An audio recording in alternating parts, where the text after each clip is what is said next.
গহীন গহীন খোজেৰে আগবাঢ়িছে বনৰজা ভ্ৰক্ষেপ কাৰ নাই কাৰোৰে প্ৰতি কাজিৰঙা ৰাষ্ট্ৰীয় উদ্যানত টুৰিষ্ট গাইডৰ কেমেৰাত বন্দী হ'ল এই ৰোমাঞ্চকৰ দৃশ্য। এই দৃশ্য কেমেৰাত বন্দী কৰাৰ সৌভাগ্য হ'ল টুৰিষ্ট গাইড মনোজ বেলুৱাৰৰ। ৰাষ্ট্ৰীয় উদ্যানৰ অন্তৰ্ভাগত এই দৃশ্য দেখা পাই আপ্লুত হৈ পৰিল পৰ্যটকসকল। ইফালে বৰ্ষাকাল আৰম্ভৰ লগে লগেই সেউজ হৈ পৰা কাজিৰঙাত জাক জাক বন্যহস্তী দেখি মন্ত্ৰমুগ্ধ দেশী বিদেশী পৰ্যটক। কোনো যদি বাহনৰ সন্মুখেৰে পাৰ হৈছে হাতীৰ দীঘলীয়া জাক, আন কোনো সময়ত আপোন মনে বিচৰণ কৰি থকা হাতীৰ জাক দেখি আপ্লুত হৈ পৰিছে পৰ্যটকসকল। এয়া দেখুৱাইছোঁ বনৰজাৰ সেই গহীন গম্ভীৰ খোজ।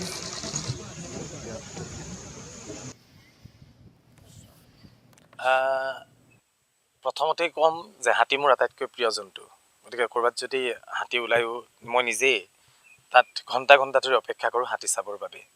কাৰণ তেওঁৰ যি খোজ গহীন গম্ভীৰ, আৰু হাতী আটাইতকৈ এটা মানে জ্ঞানী জন্তু। আৰু হাতী আচলতে যেনেকৈ আমি সমাজ পাতি থাকোঁ ঠিক তেনেকৈ হাতীও কিন্তু সমাজ পাতি থাকে।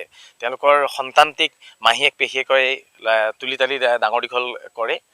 আৰু হাতী আচলতে এটা নিৰ্দিষ্ট জেগাত থকা নহয়, তেওঁ হাতীয়ে পৰিভ্ৰমণ কৰে।